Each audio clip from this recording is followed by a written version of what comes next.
Bismillahirrahmanirrahim. Assalamualaikum warahmatullahi wabarakatuh. Kepada yang terhormat Ibu Kepala Sekolah SD Negeri Tinggi 1, yang terhormat Bapak dan Ibu guru peserta diseminasi budaya positif di Sekolah SD Negeri Tinggi 1 yang berbahagia. Pertama-tama, marilah kita panjatkan puji syukur kehadirat Allah Subhanahu wa Ta'ala yang telah memberikan rahmat dan hidayahnya kepada kita semua, sehingga pada hari ini kita dapat melaksanakan kegiatan diseminasi budaya positif di Sekolah SD Negeri Tinggi 1 bersama saya Siti Sanada dan kedua rekan saya Bapak Tri Joko Purwanto serta Ibu Tuti Wijayanti, CGP Angkatan 10 Kabupaten Demak. Bapak Ibu yang berbahagia, yang pertama yaitu kita buka dengan bacaan basmalah bersama-sama. Bismillahirrahmanirrahim. Untuk acara selanjutnya, sambutan oleh Ibu Kepala Sekolah SD Negeri Tinggi 1 oleh Ibu Titi Purwaningsih, kepadanya kami persilakan.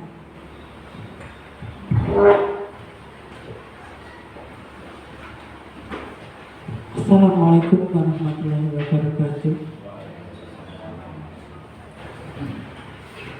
Bismillahirrahmanirrahim. Rabbi shrah li sadri wa yassir li amri wahlul 'uqdatam min lisani yafqahu qawli. Amma ba'du. Yang saya hormati Bapak Ibu peserta diseminasi budaya positif di sekolah. Puji syukur kepada Allah Subhanahu wa Ta'ala karena limpahan rahmatnya pagi ini kita bisa berkumpul di ruangan kelas 5 ini dalam keadaan sehat walafiat. Yang kedua, selawat serta salam kita haturkan kepada Nabi Muhammad SAW yang selalu kita nantikan syafaatnya di dunia dan di akhirat. Bapak Ibu yang saya hormati, perkenankan yang pertama saya mengucapkan selamat datang dan telah memenuhi undangan kami. Yang kedua, ini nanti langsung dipaparkan satu persatu bergantian akan diseminasi budaya positif di sekolah. Nanti yang akan disampaikan secara bergantian. Semoga berjalan dengan lancar, membawa manfaat barokah untuk kita semua. Kiranya hanya itu yang dapat saya sampaikan. Wassalamualaikum warahmatullahi wabarakatuh. Waalaikumsalam warahmatullahi wabarakatuh. Terima kasih kami sampaikan atas dukungan dari Ibu Kepala Sekolah yang sangat luar biasa. Baik Bapak Ibu, acara selanjutnya yaitu pemaparan mengenai diseminasi penerapan budaya positif di sekolah. Pada kesempatan kali ini kami akan memaparkan 6 topik tentang budaya positif di sekolah. Namun kami akan membagi 2 topik yang akan dipaparkan oleh Bapak Tri Joko Purwanto serta 2 topik berikutnya akan dipaparkan oleh Ibu Tuti Wijayanti. Dan topik terakhir akan dipaparkan oleh saya sendiri yaitu Ibu Siti Sanada.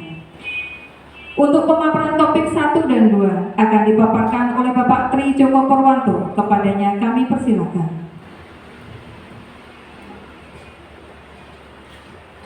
Assalamualaikum warahmatullahi wabarakatuh. Terima kasih telah waktu untuk melaksanakan kegiatan ini. Di sini saya akan memaparkan yaitu mengenai disiplin positif dan nilai-nilai kebaikan universal. Ini pertanyaan untuk pemantik. Adakah Anda setuju dengan pertanyaan berikut? Hukuman apa yang disiplinkan kepada Anda? Pemberian hukuman dengan hal positif seperti membaca, membersihkan halaman sekolah dapat meningkatkan kedisiplinan anak. Yang ketiga, memberikan penghargaan dapat meningkatkan motivasi belajar anak. Pastinya di sini hukuman dapat didisiplinkan kepada anak.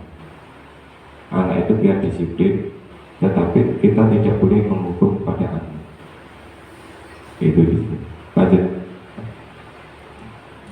Topik pemahaman budaya positif di sini ada 5, yaitu budaya positif, teori motivasi, keyakinan kelas, kebutuhan dasar manusia, 5 potensi kontrol, segitiga restitusi. Di sini saya akan memaparkan yaitu mengenai 2. Karena apa? Karena di sini ada 3 CGP 1 SD.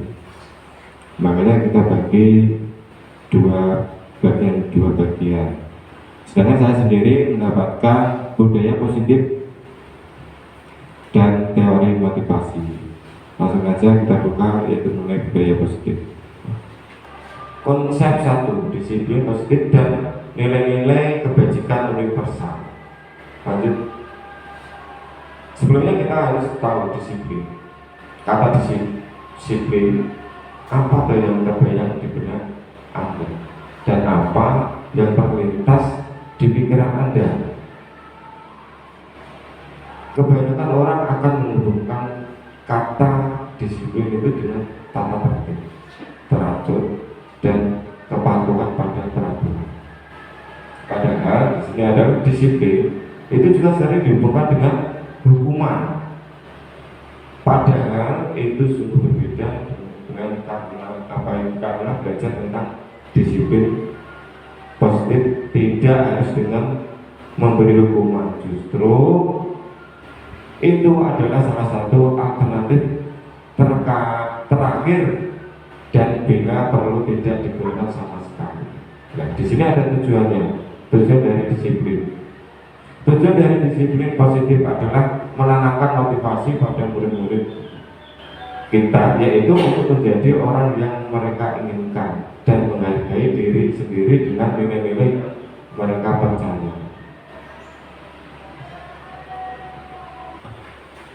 Untuk perubahan paradigma kegiatan pengepalan tangan, maksudnya bagaimana Pak? Tugas Anda adalah mengepalkan salah satu tangan Anda.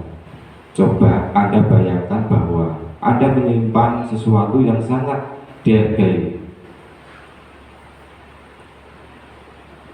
Bayangkan bahwa Anda menyimpan sesuatu yang sangat berharga. Itu pastinya tidak boleh diambil dengan orang lain. Itu dalam kepala tangan kita. Untuk menjaga apa? Sesuatu benda tersebut sekuat tenaga Anda karena begitu pentingnya untuk kehidupan Anda.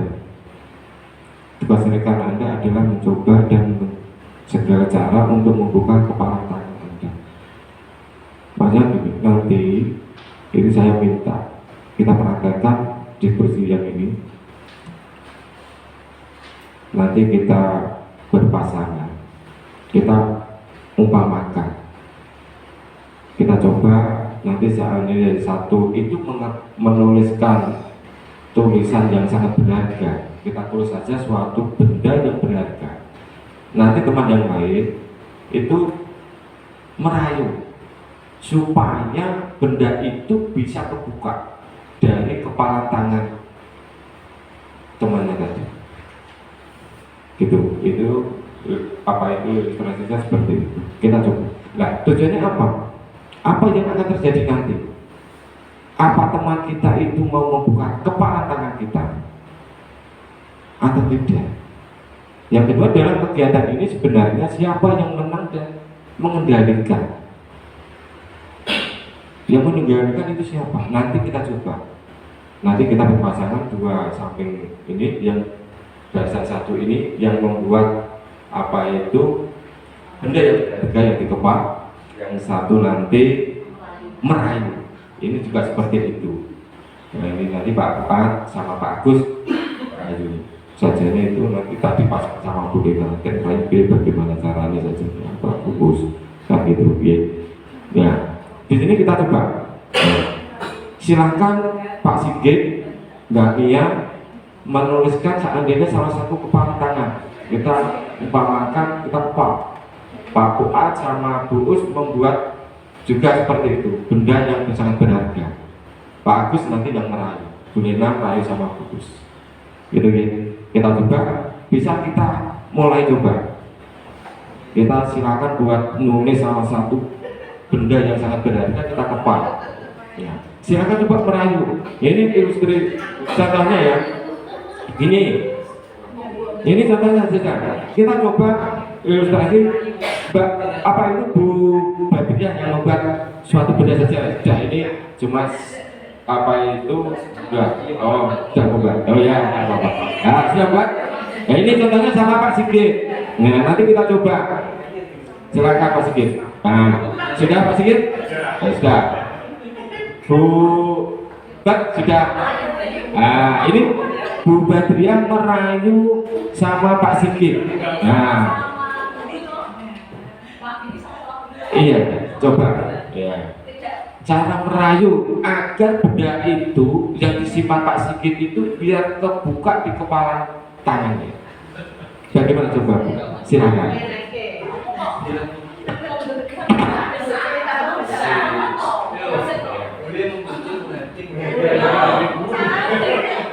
Cara bagaimana merayu supaya tangannya Pak Sigit itu kebuka. Nah, boleh di apa itu, boleh di royok, boleh atau dengan kata-kata yang halus.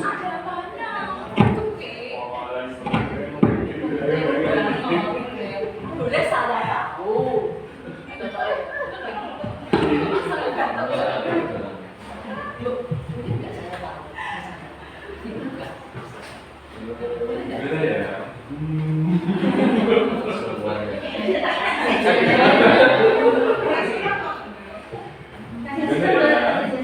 Pakai lembaran Pak Sigit. Kenapa?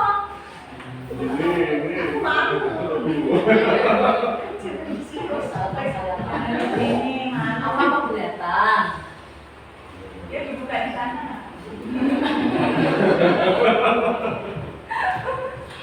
Bisa bersih kelas. Ayo ya. Nah, ini tadi Bu Badriah itu sudah merayu sama Pak Sigit. Ternyata Pak Sigit tidak mau membuka kepala tangan. Itu sangat berharga sekali bagi Pak Sigit. Sedangkan Bu Badriah itu tidak bisa merayu bagaimana cara membuka tangan kepala itu tadi. Maksudnya di sini, lanjut Pak. Nah, ini adalah perubahan paradigma. Teori kontrol ilusi kontrol. Itu adalah ilusi kontrol guru mengontrol murid. Kita apa-apa kita mengontrol kepada anak didik. Ya, yang kedua ilusi bahwa kritik membuat orang merasa bersalah dapat menguatkan karakter. Yang ketiga ilusi bahwa penguatan positif, efektif dan bermanfaat. Ilusi bahwa orang dewasa memiliki hak untuk memaksa. Yang terakhir adalah itu tadi, seorang dewasa memiliki hak untuk memaksa.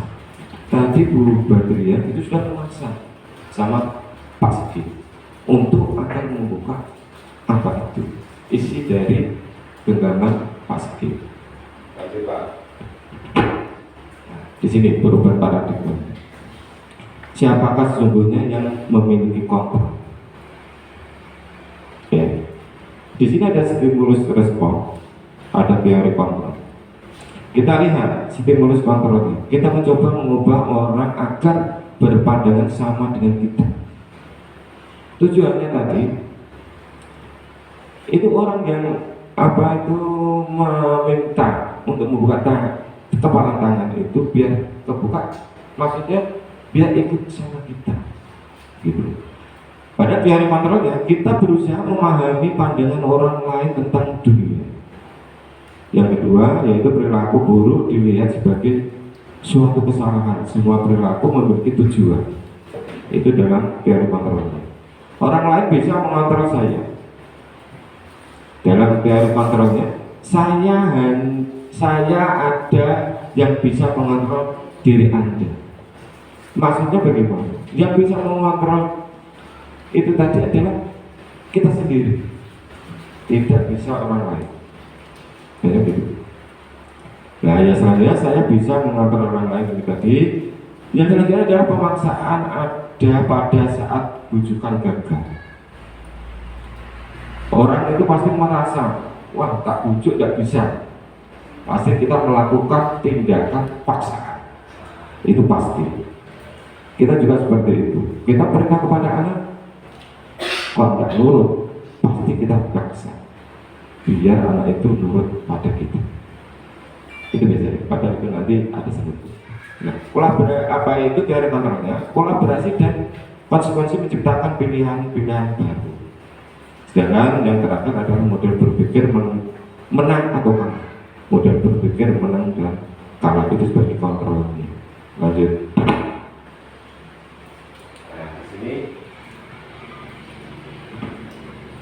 di sini adalah makna disiplin. Kata disiplin berasal dari kata bahasa Latin disciplina dan artinya belajar. Kata disiplina juga itu berasal dari akar, ya, kata yang sama dengan disiplin atau murid, mengikuti. Untuk menjadi seorang murid atau mengikuti seseorang harus paham betul alasan mengapa mereka mengikuti suatu aliran atau ajaran tertentu, sehingga motivasi yang tergabung dalam motivasi intrinsik bukan intrinsik. Yang kedua, disiplin diri juga mempelajari bagaimana cara kita mengatur diri dan bagaimana menguasai diri untuk memilih tindakan yang mengacu pada nilai-nilai yang kita hargai. Yang ketiga, dengan kata lain, seseorang yang memiliki disiplin diri berarti mereka bisa bertanggung jawab terhadap apa yang dilakukan karena mereka mendasarkan tindakan mereka pada nilai-nilai kebajikan universal. Selanjutnya, di sini contohnya. Ini ada kontrol disiplin positif oleh teori pilihan Dr. William Glasser. Ada tindakan bisa mengontrol orang lain, hanya ada orang yang bisa mengontrol diri kita. Itu adalah makna disiplin. Di sini ada hubungannya semua antara semua perilaku dan apa itu model berpikirnya, realitas. Nah, kita akan bahas saja makna disiplin. Makna dari disiplin belajar kontrol diri dengan menggali potensi kita agar tercapai tujuan nilai yang mulia, yaitu suatu menjadi seseorang yang kita inginkan berdasarkan nilai-nilai yang kita hargai. Ini ada sebutannya dengan teori motivasi. Apa teori motivasi itu? Adalah motivasi intrinsik seperti itu, yaitu adalah untuk menghindari hukuman. Untuk menghindari hukuman. Yang kedua adalah untuk mendapatkan imbalan. Untuk yang ketiga adalah untuk menghargai diri kita sendiri. Itu ada 4 baliknya. Itu ada hubungannya dengan makna dari kedisiplinan. Di sana ada berhubungan dengan nilai-nilai kebajikan universal dan keyakinan kelas. Dan sedangkan nanti 5 poin kontrolnya itu akan disampaikan yang belakang tadi, nanti ada materinya sendiri. Kita lanjutkan.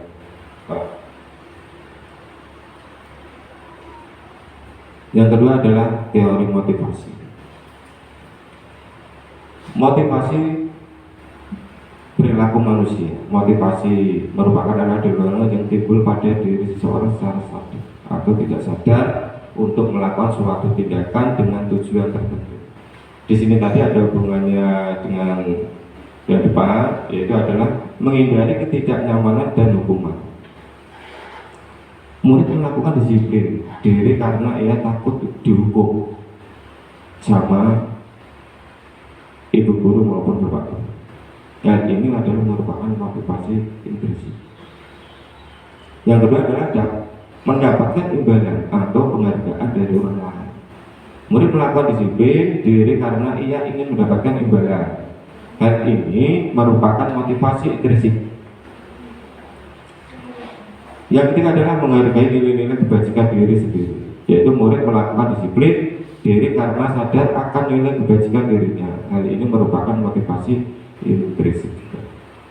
Ya, di sini. Kita lanjutkan yaitu mengenai hukuman atau konsekuensi, yaitu tindakan guru. Di sini ada hukuman dan konsekuensi.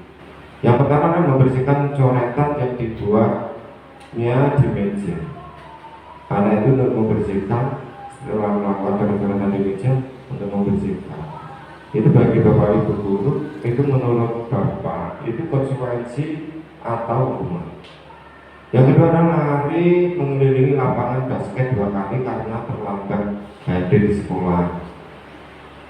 Itu termasuk hukuman atau konsekuensi. Yang ketiga, membersihkan tumpahan air di meja tulis karena tersenggol pada saat belajar. Itu termasuk hukuman atau konsekuensi. Yang keempat, menurut bapak itu yang keempat, murid diminta bertelanjang kaki sepanjang hari karena tidak menggunakan sepatu warna hitam sesuai peraturan sekolah. Itu termasuk juga hukuman atau konsekuensi. Selanjutnya, nah kita lanjutkan yaitu mengenai apa itu restitusi. Restitusi adalah proses menciptakan kondisi bagi murid untuk memperbaiki kesalahan mereka, sehingga mereka bisa kembali pada kelompok mereka dengan karakter yang lebih kuat. Restitusi juga merupakan proses kolaboratif yang mengajarkan murid untuk mencari solusi untuk masalah mereka dan membantu murid berpikir tentang orang seperti apa yang mereka ingin menjadi tujuan mulia dan bagaimana mereka harus memperlakukannya orang. Konsep 3 keyakinan kelas itu akan sama Bu Titi ke depan kami persilakan.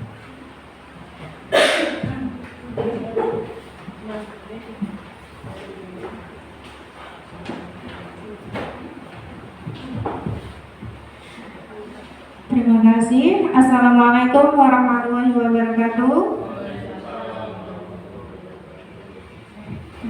Di sini saya akan memaparkan materi tentang keyakinan kelas. Nah, di sini ada pertanyaan, mengapa tidak peraturan saja? Mengapa harus keyakinan kelas? Nah, seperti contohnya, mengapa kita memiliki peraturan untuk menggunakan helm bila mengendarai kendaraan roda 2? Kemudian, mengapa kita memiliki peraturan 3M? Menggunakan masker, mencuci tangan, dan menjaga jarak 1,5 meter. Nah, pada 2 pertanyaan ini, mungkin kita akan mengetahui jawabannya. Mengapa sih kita harus mengikuti peraturan? Nah, kalau dari pertanyaan yang pertama, mengapa kita harus menggunakan helm? Kira-kira jawabannya untuk apa sih kita menggunakan helm?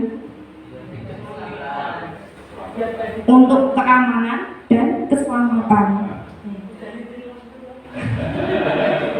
Ya, tidak ditilang ya. Kemudian, mengapa kita memiliki peraturan 3M? Menggunakan masker, mencuci tangan, dan menjaga jarak. Ketika pandemi kemarin ya. Kenapa?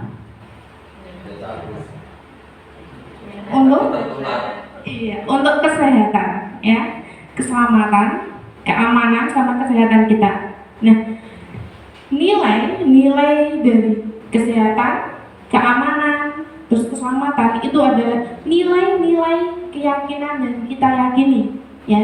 Itu untuk kebaikan diri sendiri ya. Nah, di sini untuk mendukung motivasi intrinsik, kita akan kembali ke nilai-nilai atau keyakinan yang lebih menggerakkan seseorang dibandingkan mengikuti peraturan-peraturan. Misalkan tadi berkendara harus menggunakan helm, itu kan aturan yang sudah paten, kita harus taati. Sedangkan kalau keyakinan kita bisa kita buat bersama dengan taati bersama. Nah, di sini peraturan kelas. Peraturan kelas biasanya terbit tanpa persetujuan pihak objek yang harus melaksanakan. Jadi siswa itu harus taat tanpa siswa itu berpendapat. Tetapi keyakinan kelas adalah persetujuan yang dibuat bersama antara guru dan siswa dan akan disepakati secara bersama. Misalkan datang tepat waktu. Ketika kita membuat keyakinan kelas datang tepat waktu, kita membuatnya pertama itu untuk anak-anak murid kita. Nah, kita pun sebagai pendidik itu harus mentaati juga, karena tadi dibuat bersama, bukan hanya untuk siswa kita. Ya. Ketika siswa datang tepat waktu, kita pun juga harus datang tepat waktu. Ya. Kita terlambat, pasti siswa akan meminta izin dan meminta maaf. Ketika kita masuk, nah, kita sebagai guru pun juga seperti itu ya. Kalau masuk, minta izin sama siswa, minta maaf, dan kita berikan alasan kenapa kita terlambat masuk kelas. Seperti itu. Selanjutnya, nah, keyakinan kelas. Keyakinan kelas itu merupakan sebuah nilai-nilai kebajikan universal yang telah disepakati secara tersirat dan tersurat, lepas dari adanya latar belakang suku, negara, bahasa, maupun juga agama. Nah, nilai-nilai kebajikan ini seperti tanggung jawab, ya, kejujuran, terus keselamatan, keamanan, kenyamanan. Itulah salah satu keyakinan kelas yang dapat diterapkan dengan nilai-nilai kebajikan. Kemudian keyakinan kelas dibuat secara bersama-sama dengan seluruh siswa yang mempunyai nilai-nilai kebajikan yang dapat dipercaya. Menurut dosen, tahun 1998, suatu keyakinan akan lebih memotivasi seseorang dari dalam atau memotivasi secara intrinsik. Seseorang akan lebih tergerak dan bersemangat untuk menjalankan keyakinan daripada hanya sekedar mengikuti serangkaian peraturan. Nah, di sini pertama aturan kelas. Di mana aturan kelas itu lebih menggunakan dengan kata-kata yang negatif. Misalkan tidak boleh datang terlambat. Nah, kita naik lagi menjadi keyakinan kelas. Di mana keyakinan kelas kita akan menggunakan kata-kata yang positif tadi, datang tepat waktu. Tidak boleh makan di dalam kelas. Nah, menggunakan kata yang lebih positif. Nah, makan di luar kelas. Tuh. Terus ketika keyakinan kelas sudah dilaksanakan dan terlaksana dengan baik, maka akan menciptakan lingkungan yang positif. Nah, di situ lingkungan yang positif akan membuat budaya yang positif di sekolah. Jadi secara keyakinan kelas itu yang akan membentuk siswa-siswa kita mentaati peraturan, terus menjadikan lingkungan positif, kemudian menjadikan budaya positif di sekolah. Nah, di sini kita sebagai pendidik harus menerapkan terlebih dahulu. Kita kan pendidik harus menjadikan menjadi teladan, terus menjadi contoh yang baik, maka kita harus menerapkan dalam diri kita sendiri sehingga nanti dapat dicontoh oleh siswa kita. Nah, pembentukan keyakinan kelas yang pertama lebih abstrak dari peraturan. Kalau peraturan itu sudah paten. Ya. Kemudian tahap yang kedua berupa pernyataan universal. Kemudian yang ketiga dibuat dalam bentuk positif, kata-katanya tadi ya, kalimatnya. Yang keempat, sedikit saja agar mudah diingat. Dengan tadi ya, seperti tadi, datang tepat waktu. Kalimatnya sedikit tapi mudah diingat. Kemudian yang tahap kelima, sesuai dengan kondisi kelas dan sekolah agar mudah diterapkan. Nah, setiap keyakinan, kemudian lingkungan positif, budaya positif itu harus menyesuaikan kelas dan sekolah. Tidak semua kelas maupun sekolah itu sama. Ya.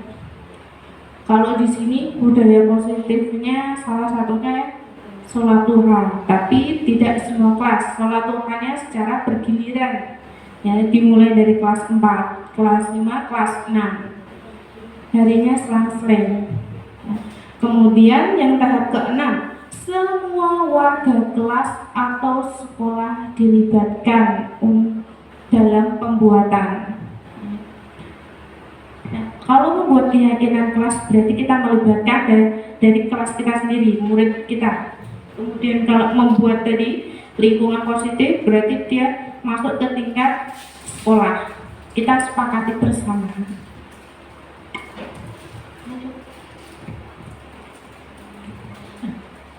Ini adalah video pembentukan keyakinan kelas. Yang pertama, mendiskusikan keyakinan kelas. Siswa dan guru mendiskusikan peraturan tadi ya yang akan buat, kemudian mencatat. Di sini setiap siswa dia mengungkapkan pendapatnya, kemudian merumuskan keyakinan, kemudian tinjau kembali keyakinan yang sudah dibuat bersama, membuat pernyataan keyakinan kelas.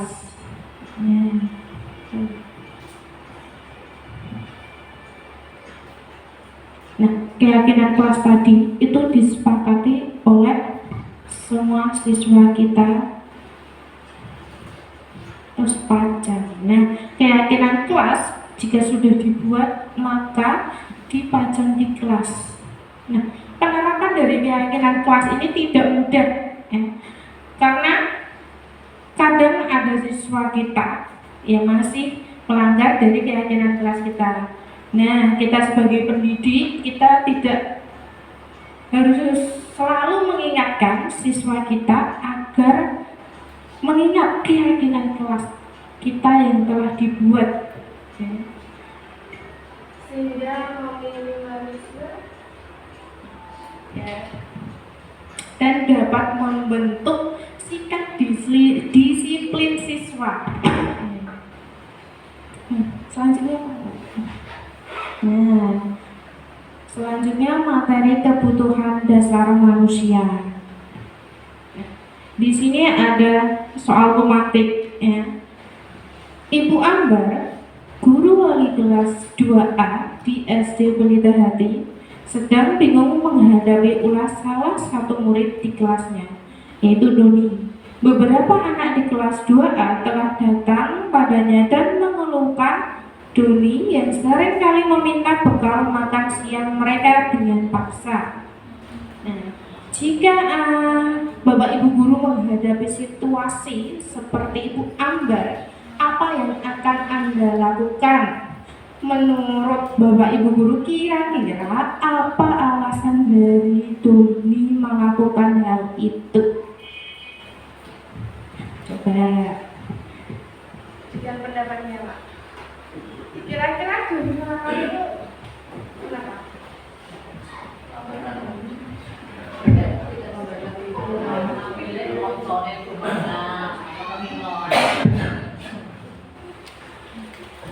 Saya akan memberi tanggapan tentang perilaku yang di apa itu? Coba itu Doni ya. Doni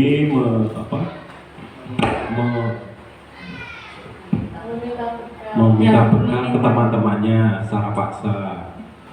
Ya, kalau saya sebagai gurunya ya saya tetap akan mendekatinya, saya akan menasihatinya bahwa seperti itu tuh kalau akan saya tanya, seumpama itu kamu yang diminta paksa itu gimana rasanya?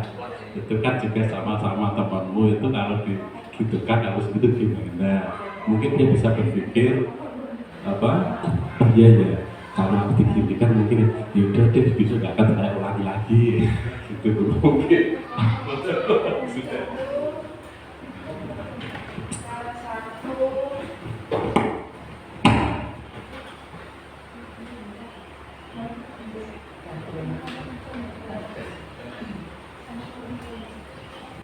Nah, yang tadi paparkan Pak Sigit itu salah satu solusi, tapi belum menemukan alasan dari Doni, ya kan? Itu solusinya, tapi belum menemukan alasannya. Nah, kira-kira Jika saya jadi Bu Ambar, maka pertama saya akan tanyakan dulu kenapa Doni, bertanya dengan si anaknya tadi, kenapa Doni kamu melakukan itu pertama. Selanjutnya, jika anak sudah menjawab, maka kita akan berikan solusi sesuai dengan jawaban atau alasan anak tersebut melakukan hal tersebut. Mungkin itu yang bisa saya sampaikan. terima kasih. Pak, selanjutnya. Nah, tadi kan ada perkataan Doni sering meminta makanan secara paksa untuk dirinya, makanan paksa temannya ya. Nah, di sini maka ada kebutuhan dasar manusia yang belum terpenuhi oleh Doni. Nah, kebutuhannya apa saja? Yaitu ada penguasaan, kasih sayang dan rasa diterima, kemudian ada bertahan hidup, kebebasan, kemudian kesenangan. Ketika siswa atau murid kita melakukan hal-hal yang menyimpang dari nilai-nilai kebajikan atau melanggar peraturan, itu dikarenakan bahwa siswa itu telah gagal untuk memenuhi kebutuhan dasar hidupnya. Ya, itu menurut William Fletcher. Nah, kalau dilihat dari Doni, banyak ya, bisa saja Doni itu iseng, senang, dia senang ganggu temannya. Aku cuma iseng kok Bu, kan bisa. Berarti dia kebutuhan dari dasarnya itu kesenangan belum terpenuhi, makanya dia mengganggu temannya.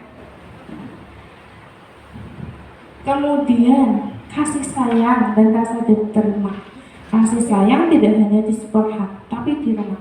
Mungkin Doni tidak diberi bekal, ya, tidak diberi bekal oleh orang tuanya. Makanya dia meminta bekal dari temannya. Kemudian tadi kebutuhan bertahan hidup. Kebutuhan bertahan hidup adalah kebutuhan yang bersifat fisiologis untuk bertahan hidup. Misalkan paling utama ya sebagai manusia itu makanan dan minuman, itu paling utama. Kemudian rumah, kesehatan, kebutuhan biologis sebagai bagian dari proses produksi, kemudian perasaan aman, itu adalah salah satu contoh dari kebutuhan bertahan hidup sebagai manusia. Kemudian kasih sayang dan rasa diterima. Nah, kebutuhan untuk diterima. Kebutuhan ini adalah kebutuhan psikologis, kebutuhan untuk disayangi dan diterima oleh orang lain. Kebutuhan ini meliputi kebutuhan akan hubungan dan koneksi sosial, kebutuhan untuk memberi dan menerima kasih sayang, dan kebutuhan untuk merasa menjadi bagian dari suatu kelompok. Keinginan untuk tetap terhubung dengan orang lain seperti teman, keluarga, pasangan hidup, teman kerja. binatang peliharaan, dan kelompok di mana kita tergabung. Biasanya kalau terjadi dalam kelas kita itu ada satu anak dia yang biasanya dia kayak mencari perhatian lebih dari gurunya. Nah, itu bisa saja dari kebutuhan dasar yang kasih sayang belum terpenuhi. Dia makanya mencari perhatian agar diperhatikan oleh guru, oleh temannya. Cara mencari perhatian itu bisa lewat hal positif, bahkan ada hal yang kurang baik. Tadi seperti mengganggu temannya. Kalau hal baik mungkin dia di pelajaran, oh bisa, biasanya gitu ya. Kemudian penguasaan, ya, kebutuhan pengakuan atas kemampuan. Kebutuhan seseorang dengan kekuatannya untuk mencapai sesuatu, menjadi kompeten, menjadi terampil, diakui atas prestasi dan keterampilan kita, didengarkan dan memiliki rasa harga diri, dan keinginan untuk meninggalkan pengaruh yang negatif. Anak-anak yang memiliki kebutuhan dasar akan penguasaan yang tinggi, ia akan menjadi pemimpin dan suka mengamati sebelum mencoba hal baru, dan akan merasa kecewa jika melakukan sebuah kesalahan. Misalkan ketika itu pelajaran baru, yang biasanya kita menunjuk siapa jadi ketua kelas, nah, itu kan mungkin paksaan. Namun ketika anak tadi dia mempunyai kemampuan, dia akan mengajukan diri. Saya ingin menjadi ketua, saya ingin ini. Nah, itu penguasaan atau kebutuhan atas kemampuannya. Kemudian kebebasan, kebutuhan akan kebebasan, otonomi, memiliki pilihan dan mampu mengendalikan arah hidup seseorang. Anak-anak dengan kebutuhan kebebasan yang tinggi menginginkan pilihan mereka. Mereka perlu banyak bergerak, suka mencoba-coba, tidak terlalu berpengaruh oleh orang lain, dan senang mencoba hal baru dan menarik. Nah, ketika contohnya di dalam kelas, ketika kita memberikan tugas membuat karya, ya, karya seni anyaman. Nah, karya seni anyaman itu kan banyak sekali. Nah, kita tidak memaksa anak itu untuk membuat ini, tapi memberikan kebebasan. Anak-anak itu bebas memilih membuat karya yang sesuai dengan kemampuannya, kemudian sesuai yang diminati. Nah, seperti itu ya. Kemudian kesenangan, kebutuhan untuk merasa senang, kebutuhan untuk mencari kesenangan, bisa melalui bermain atau tertawa. Bayangkan hidup tanpa kenikmatan apapun, betapa menyedihkan. Pleasure menghubungkan kebutuhan akan kesenangan dengan belajar. Semua hewan dengan tingkat intelijensi tinggi seperti anjing, lumba-lumba, primata dan lain-lainnya itu bermain. Saat mereka bermain, mereka mempelajari keterampilan hidup yang penting. Manusia tidak berbeda, ya. Anak-anak dengan kebutuhan dasar kesenangan biasanya ingin menikmati apa yang dilakukan. Mereka juga bisa berkonsentrasi tinggi saat mengerjakan hal yang disenangi. Mereka suka permainan dan suka mengoleksi barang, suka bergurau, suka melucu, dan juga memuaskan. Bahkan saat mereka bertingkah laku buruk, mereka masih terlihat lucu. Itu untuk anak-anak. Kalau kita sebagai pendidik biasanya untuk melepas penat dari tugas administrasi, dari banyaknya tugas, jadi itu kita bisa nyanyi bareng. Setelah jam kita mengajar, kita bersantai, mengobrol dengan rekan kerja, bisa nyanyi bareng, bercanda, itu untuk memenuhi kebutuhan kesenangan kita. Lalu bagaimana peran kita sebagai guru? Nah, peran kita sebagai guru yaitu mencari tahu dulu latar belakangnya. Kenapa sih anak-anak seperti itu? Kenapa sih anak-anak melanggar keyakinan kelas? Nah, ketika sudah mengetahui, maka kebutuhan dasar yang tidak terpenuhi, anak-anak akan membutuhkan kebutuhan dasar yang tidak terpenuhi. Kita anak-anak tidak memenuhi kebutuhan dasarnya, maka mereka akan gelisah. Ya. Mereka akan gelisah dan tidak terang. Kemungkinan dia bisa berbuat yang kurang baik tadi, seperti mengganggu temannya atau melanggar kedisiplinan. Nah.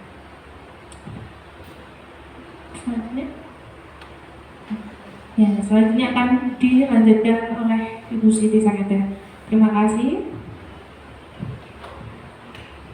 Terima kasih atas waktu yang telah diberikan kepada saya.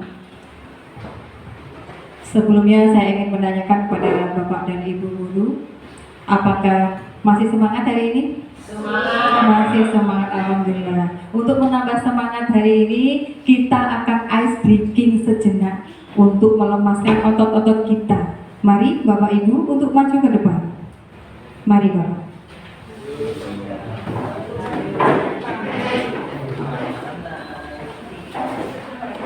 Ya, ke depan. Iya. Mari Bapak Ibu, kita ke depan. Nah, ice breaking hari ini itu judulnya menangkap Eli. Elinya hilang. Nanti kita akan mencari Eli atau menangkap Eli. Bapak Ibu, peraturannya, mohon Ibu, tangan kanannya coba diangkat ke atas seperti ini. Tangan kiri telunjuknya saja. Nanti di saat saya menyampaikan konsentrasi, maka Bapak Ibu akan menjawab siap, konsentrasi. Setelah itu, nanti kalau saya menyebutkan nama Eli, Bapak Ibu akan menangkap tangan, telunjuk tangan temannya yang ada di kanan, jangan yang di kirinya, dan jangan telunjuknya sendiri-sendiri. Begitu, ya? Oke, siap. Kalau saya sampaikan konsentrasi, menjawab apa tadi? Siap, konsentrasi. Oke, baiklah, siap ya. Konsentrasi. Oke. Suatu hari di sebuah desa yang sangat terpencil, terdapat keluarga yang memiliki 3 anak kembar bernama Ella. Belum Bapak Ibu. Elo dan Eli. Wah, iya. Begitu Bapak ya. Sekarang lepaskan. Selanjutnya konsentrasi. Baik. Suatu hari keluarga tersebut terkenal dengan kerukunannya, sangat rukun. Beberapa waktu kemudian Ella meninggalkan rumahnya dan tiba-tiba Eli ya depan wakil biar dapat teman ya. Baiklah Bapak Ibu, terima kasih, silakan duduk kembali. Alhamdulillah ya. Sedikit penyegaran hari ini kita ya. Terima kasih ya. Selanjutnya saya akan menyampaikan mengenai konsep yang kelima, yaitu 5 posisi kontrol. Lanjut Bapak-Bapak. Lanjut Pak. Nah, apa itu posisi kontrol? Posisi kontrol adalah program yang dibuat oleh pemerintah dan dikembangkan untuk mendukung penerapan disiplin positif. Apa tujuannya? Di mana memiliki tujuan agar kita sebagai pendidik itu dapat mengetahui posisi kita sendiri. Kontrol apa yang kita miliki, begitu. Dari menitik beratkan pada 5 kebutuhan dasar yang sudah disampaikan oleh Bu Tuti Wijayanti tadi, maka kita perlu tahu posisi kontrol apa yang terbaik untuk kita. Selanjutnya Bapak Puan, mari Bapak Ibu, ini terdapat video. Bapak Ibu saya harapkan untuk menyimak video berikut agar dapat mengetahui posisi kontrol apa yang pernah kita lakukan kepada anak-anak didik kita selama di sekolah. Diputar Bapak.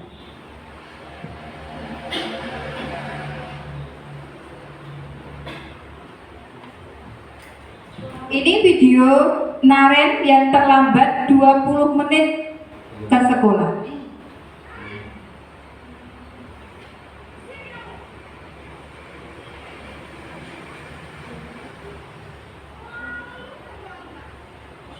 Suaranya tidak bisa masuk.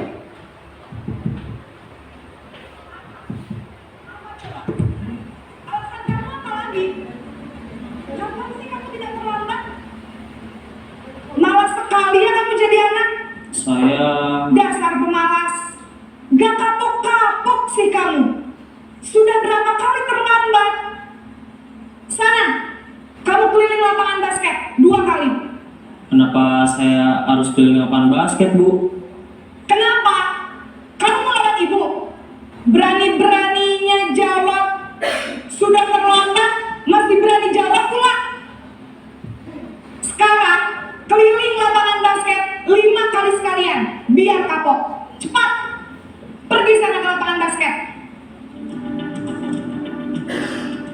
Ini di sini posisi pembuat merasa bersalah.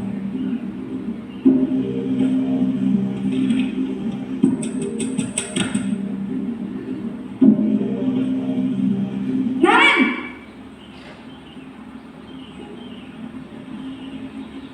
Selamat pagi, Bu. Naren. Kamu kenapa terlambat lagi, nak? Ya Tuhan, Naren. Kamu senang ya bikin ibu susah ya? Kalau kamu terlambat lagi, nanti ibu yang ditegur bapak kepala sekolah, nak. Disangka ibu tidak bisa membina kamu. Duh, gimana ini? Maaf, Bu. Duh, Gusti Naren. Kamu suka ya kalau ibu ditegur bapak kepala sekolah? Terus, sekarang ibu harus tulis apa ini di buku absen? Ini kamu sudah sering terlambat loh. Ibu harus apa coba? Maaf, Bu. Maaf sekali. Ya sudah, lain kali jangan bikin ibu susah lagi ya nak ya. Ibu tidak akan kuat lagi kalau kamu begini terus. Bisa jantungan kalau ibu ditegur bapak kepala sekolah. Sana cepat ke kelas. Maaf ya, Bu. Maaf sekali.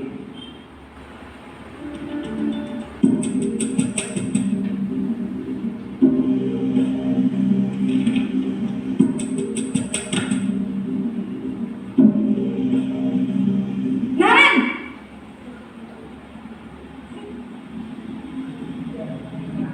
Selamat pagi, Bu. Wah, sudah jam berapa ini nak? Terlambat lagi ya sayang. Iya, Bu. Habis ibu saya lupa membangunkan saya, Bu. Kamu malah menyalahkan ibu kamu. Kamu bukannya anak yang larinya paling kencang. Kok terlambat sih? Iya, Bu. Saya memang terlambat bangun tadi. Jadi, biarpun saya lari kencang, tetap gak kekejar, Bu. Ya sudah sana. Nanti lain kali larinya lebih kenceng lagi ya. Biar gak terlambat lagi. Bikin seneng ibu. Demi ibu. Bisa kan? Bisa lah, Bu. Ya sudah sana masuk kelas. Ibu beresin urusan absen kamu. Kamu ini ada-ada saja.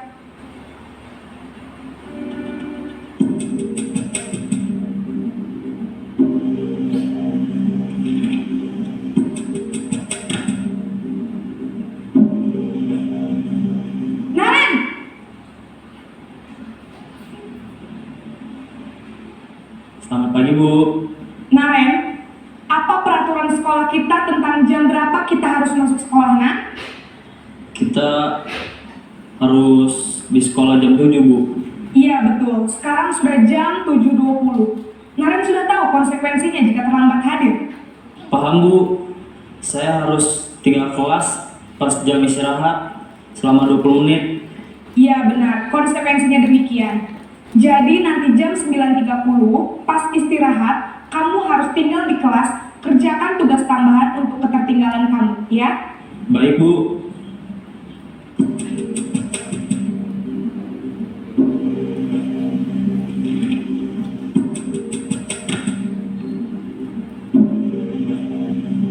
Naren!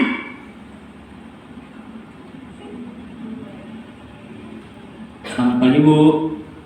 Selamat pagi, Naren. Maaf, Bu.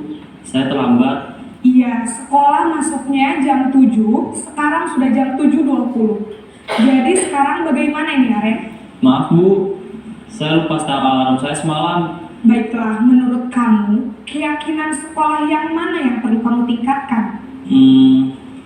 Menghargai diri sendiri dan orang lain mungkin ya, Bu. Setuju. Jadi, apakah Naren meyakini prinsip saling menghormati tersebut? Iya, Bu. Saya meyakininya. Apakah Naren bersedia memperbaiki masalah keterlambatan ini? Bersedia, Bu. Bagaimana kamu akan perbaiki masalah keterlambatan ini?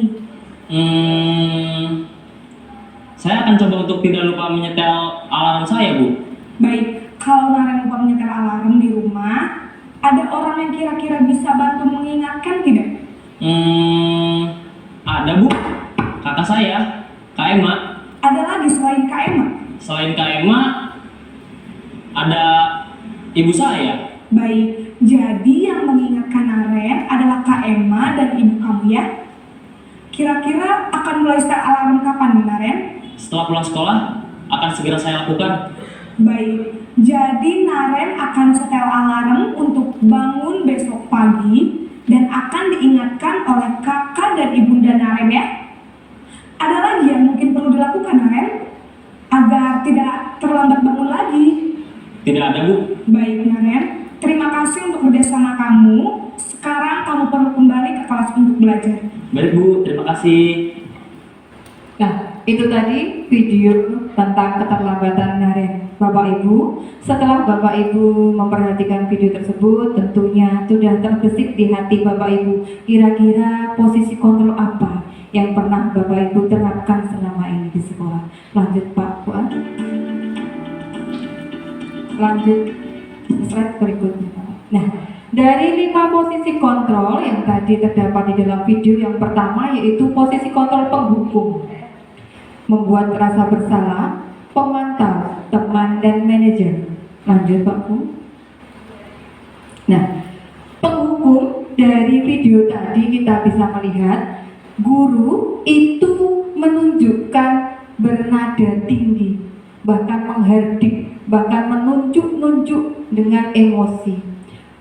Mungkin kadang kalau penghukum itu akan berkaca pinggang, bahkan membentak. Nah, hukuman itu bisa berupa psikis maupun fisik.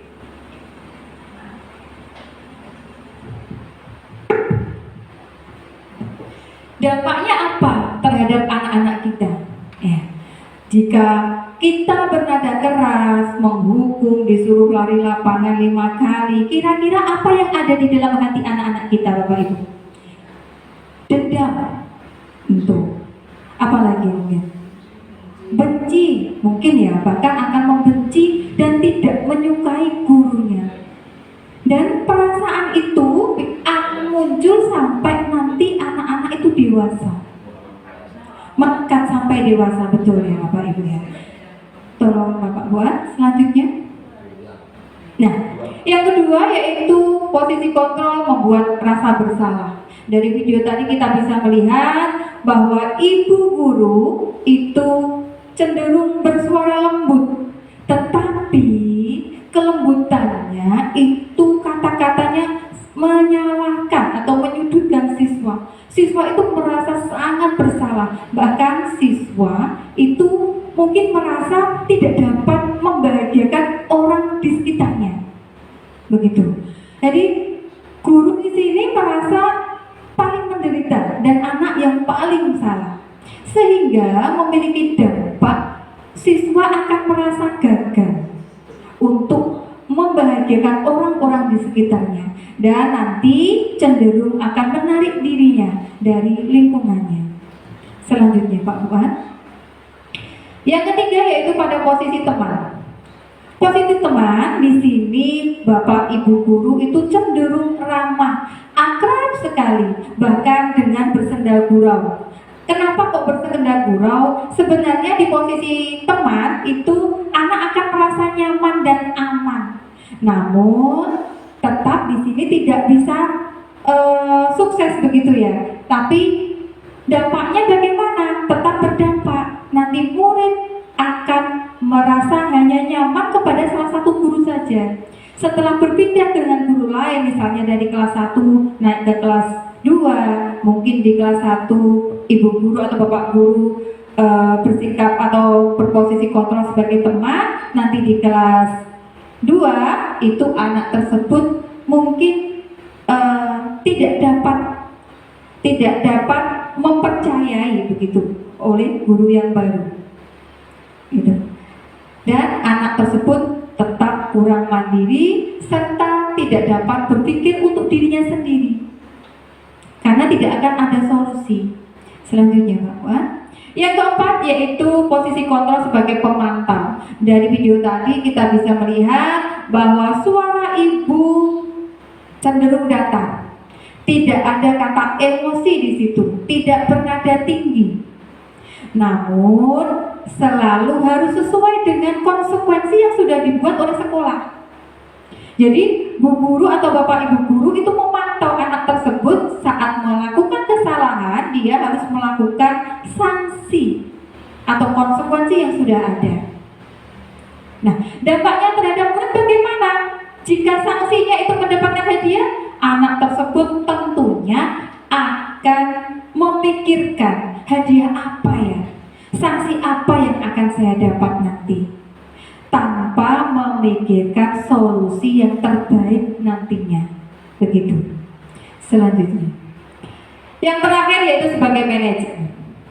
Dari video tadi suara ibu bapak guru netral, tidak emosi, serta tidak bernada tinggi, bahkan tidak menghardik. Dengan mengajukan pertanyaan-pertanyaan yang bermakna untuk membuka pikiran siswa atau murid kita, membimbing, memecahkan masalahnya sendiri. Terlihat dari video tadi, ya. Nah, dampaknya apa? Dengan dampak manajer ini, maka murid akan menjadi mandiri, bisa bertanggung jawab atas kesalahannya dan dapat mencari solusi atau pemecahan masalahnya untuk dirinya sendiri. Gitu. Selanjutnya, Pak Puan. Nah, dari video tadi, dari paparan 5 posisi kontrol, kira-kira posisi kontrol apa yang Bapak Ibu sudah terapkan selama ini di sekolah? Tolong untuk Bapak Ibu sharing pendapat dengan kami, tuliskan pada notepad berikut untuk nanti ditempel di papan tulis. Kontrol apa yang selama ini Bapak Ibu pernah lakukan atau terapkan di sekolah Bapak Ibu? Kemudian tempelkan di papan tulis Bapak Ibu.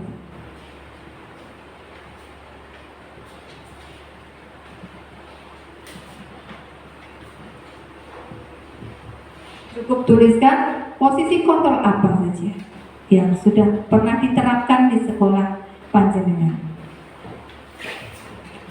Bisa posisi kontrol sebagai penghukum, bisa juga sebagai teman, atau sebagai pemantau, bisa juga sebagai manajer. Monggo Bapak Ibu bisa dituliskan dan ditempelkan ke depan.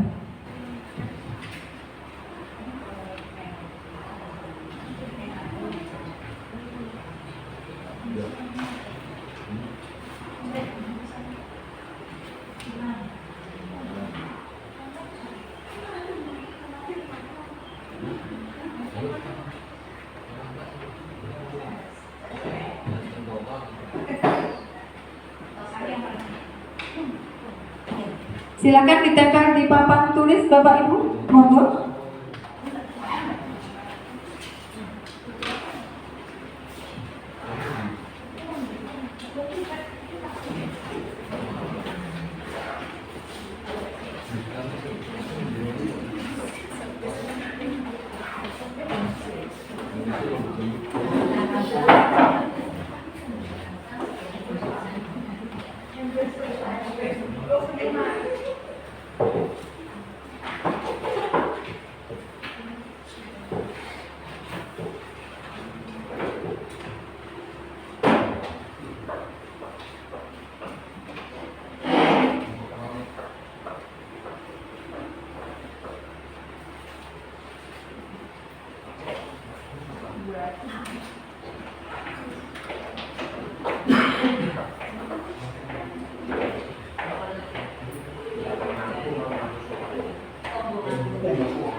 Ya, dipilih salah satu atau dua atau tiga boleh.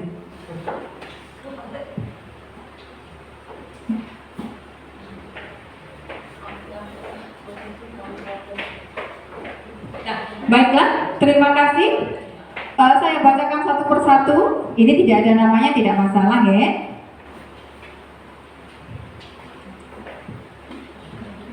Di sini ada posisi teman. Teman. Posisi sebagai teman dan sebagai manajer. Wow, bagus sekali ya. Sebagai teman dan sebagai manajer. Manajer. Penghukum, ini jujur banget. Ya, hampir semuanya ya. Penghukum itu sangat jujur sekali. Penghukum kembali. Teman, pemantau dan manajer. Wow, bagus ya. Ada lagi posisi pemantau. Dipantau saja anak-anaknya ya. Posisi teman. Teman dan manajer. Nah, dari beberapa posisi kontrol yang sudah Bapak Ibu sebutkan dan tuliskan di notepad tadi, kira-kira posisi kontrol apa yang paling bagus atau baik? Saya ingin tahu pendapat dari Bapak Fuad. Terima kasih Ibu untuk nanti posisi kontrol yang ada pada saya tadi. Saya menulisnya adalah penghukum karena selama ini saya melihat anak-anak saya atau saya sendiri itu merasa mungkin saya kurang sabar gitu ya untuk menangani anaknya. Akhirnya dengan berbagai tindakan yang sudah saya lakukan, cenderungnya saya berikan hukuman-hukuman itu. Tapi dari kelima posisi kontrol saya melihat tadi dari paparan yang menurut saya paling bagus memang manajer. Jadi mungkin saya akan memperbaiki posisi kontrol yang ada pada diri saya. Terima kasih Ibu.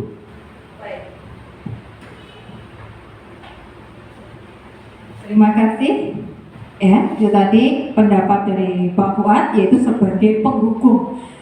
Kita tidak menutupi ya, hampir seluruhnya mungkin sudah terbiasa dengan posisi penghukum karena kurang sabar tadi kata Pak Fuad, kurang sabar karena anak-anak mungkin sedikit agak ya itu tadi Bapak, kita harus kembali lagi kepada 5 dasar kebutuhan manusia. Jadi kita harus berusaha untuk bersabar begitu. Dan sangat bagus posisi kontrol yang kita pilih adalah yang paling ideal yaitu pada posisi kontrol sebagai manajer. Ya, jadi kita itu bisa membuat anak itu lebih mandiri, dapat menyelesaikan masalahnya sendiri dan mencari solusinya sendiri. Lanjut Pak Fuad. Nah, ini tadi ya 5 posisi kontrol yang terbaik adalah manajer, di mana karena posisi kontrol ini memberikan solusi itu yang pertama. Dari video tadi kita sudah lihat di posisi ini anak akan dapat menentukan solusinya. Apa tuh yang harus saya lakukan agar bangunnya lebih awal begitu. Memberi kesempatan kepada siswa untuk bertanggung jawab atas kesalahannya sendiri. Dan yang terpenting pada posisi manajer ini tidak memiliki dampak buruk. Karena apa? Anak tidak akan merasa sakit hati. dan memang benar, anak-anak di saat posisi kita sebagai penghukum, anak mengikuti saja. Sebenarnya itu adalah berarti apa?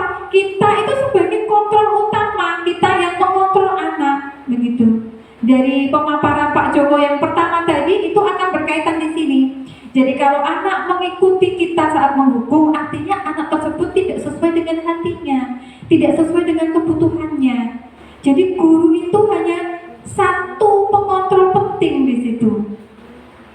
Nah, dampaknya maka anak tadi akan mengalami sakit hati dan mungkin akan dibawa sampai anak tersebut dewasa. Itu untuk penghukum tadi.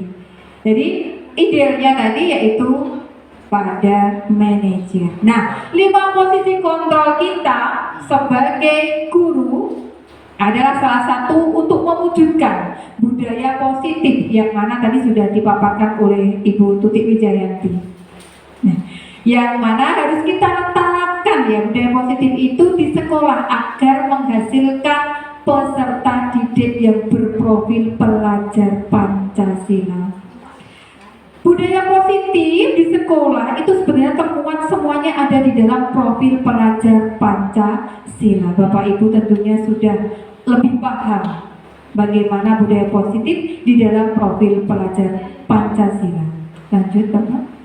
Selanjutnya konsep yang ke-6 yaitu segitiga restitusi.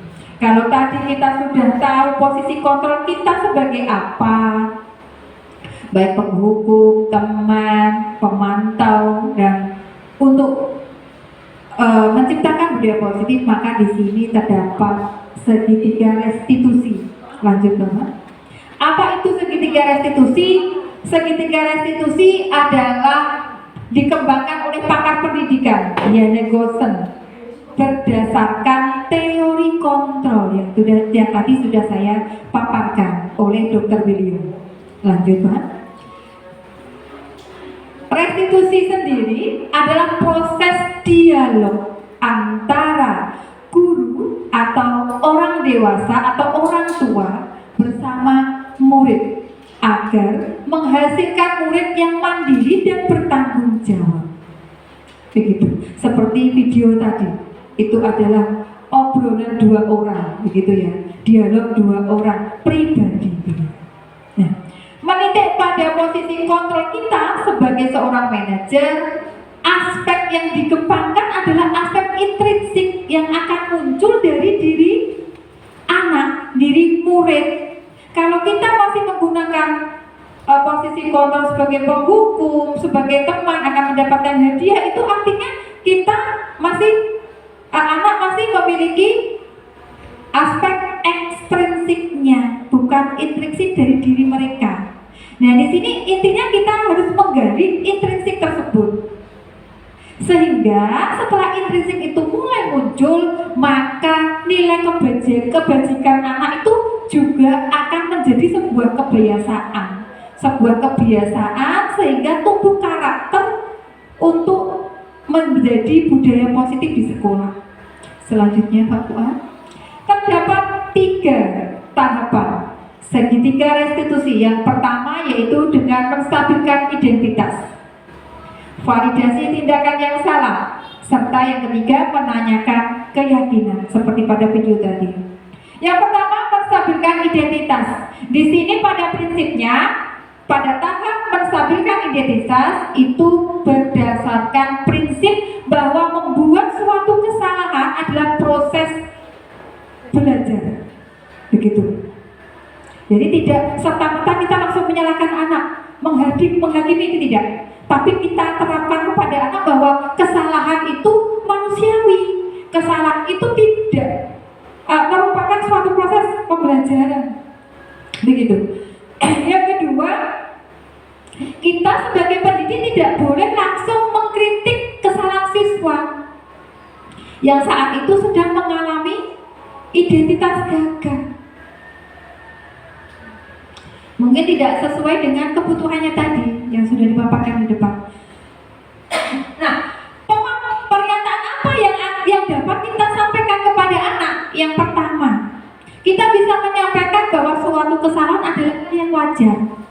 Kita bisa menyampaikan kepada anak, semua kesalahan adalah manusiawi. Ibu juga pernah melakukan kesalahan, begitu. Bisa juga kita dapat memperbaiki masalah ini bersama. Itu. Lanjut Bapak. Yang kedua, validasi tindakan yang salah. Validasi tindakan salah yaitu berdasarkan prinsip setiap perilaku berupaya untuk memenuhi kebutuhan tertentu sesuai dasar kebutuhan siswa tadi. Di dalam validasi tindakan yang salah itu kita harus mengenali tujuan dan kebutuhan anak itu bagaimana serta memperbaiki hubungan. Nah, pernyataan apa yang dapat kita sampaikan kepada anak? Yang pertama, kita bisa menyampaikan bahwa kamu bisa melakukan hal yang lebih dari ini. Dikhawatirkan anak itu bisa memukul, menyakiti temannya, tetapi anak tersebut ternyata tidak. Ya. Terus bisa juga dengan melontarkan pernyataan, kamu melakukan hal ini tentu ada alasannya. Begitu. Lanjut Pak Puan. Yang terakhir yaitu dengan menanyakan keyakinan. Keyakinan ini seperti yang sudah dipaparkan tadi, keyakinan kelas atau sekolah yang sudah disepakati bersama. Anak tersebut mengikutinya waktu pembuatan keyakinan tersebut. Nah, biasanya setelah divalidasi dan anak merasa stabil, maka kita siap mengaitkan dengan pertanyaan-pertanyaan sesuai dengan keyakinan kelas yang bermakna. Ya, keyakinan itu kita kaitkan dengan tindakan yang salah tadi. Nah, pernyataan apa yang dapat kita sampaikan atau kita lontarkan, yaitu sebagai keluarga atau kelas, apa yang kita yakini di dalam kelas kita, nilai-nilai apa yang telah kita sepakati bersama. Seperti apa gambaran ideal kelas menurutmu? Kamu ingin menjadi orang seperti apa? Begitu. Nah, dengan kata-kata yang bermakna, dengan pertanyaan-pertanyaan yang bermakna tadi, maka dapat membuat siswa lebih mandiri dan mempertanggungjawabkan semua kesalahannya dengan baik. Lanjut Pak Puan. Nah, Bapak Ibu, ini adalah contoh penerapan segitiga restitusi di kelas 2 yang saya terapkan karena siswa saya kelas 3, mohon maaf, saya kelas 3. Diputar Pak Puan.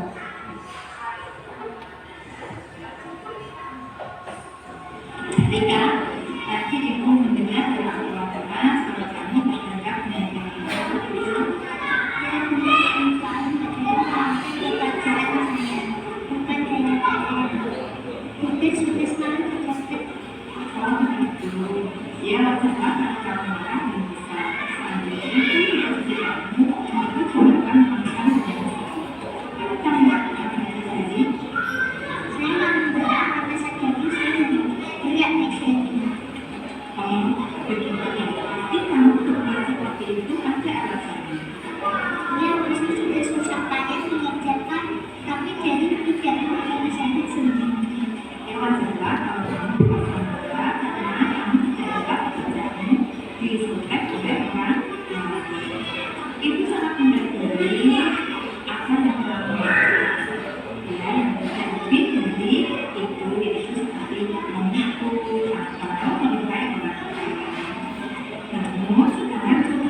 Ya, segitiga restitusi yang telah saya terapkan di kelas 3. Perlu diingat bahwa di dalam penerapan segitiga restitusi yang pertama yaitu kesepakatan kelas terlebih dahulu.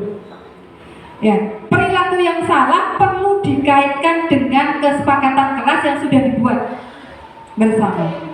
Yang kedua, kesediaan, di mana di dalam segitiga restitusi apakah siswa tersebut bersedia memperbaiki. Yang ketiga, relevan. Bapak Ibu diharapkan di saat melaksanakan segitiga restitusi dalam pemecahan masalahnya itu diharapkan harus relevan dengan masalah tersebut apa. Yang keempat, usaha. Ada tidak usaha dari siswa untuk memperbaikinya, begitu. Dan yang kelima adalah waktu. Tanyakan kepada siswa, kapan akan memperbaiki masalah ini. Lanjut,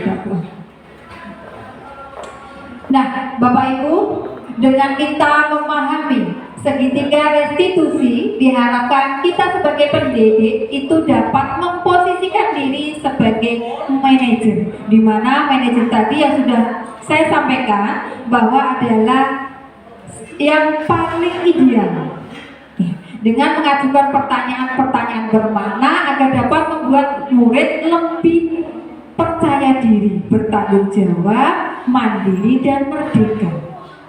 Selanjutnya, nah, tadi dari serangkaian posisi kontrol, kebutuhan dasar manusia, segitiga restitusi, itu untuk mewujudkan budaya positif di sekolah kita, Bapak Ibu. Untuk mewujudkan budaya positif tentunya tidak semudah itu dan tidak secepat itu juga. Maka kita mari bergandengan tangan bersama-sama untuk mewujudkan budaya positif di sekolah kita, untuk membawa anak-anak didik kita menuju kebahagiaan dan keselamatan setinggi-tingginya. Demikian tadi paparan dari kami, semoga bermanfaat. Terima kasih. Wassalamualaikum warahmatullahi wabarakatuh.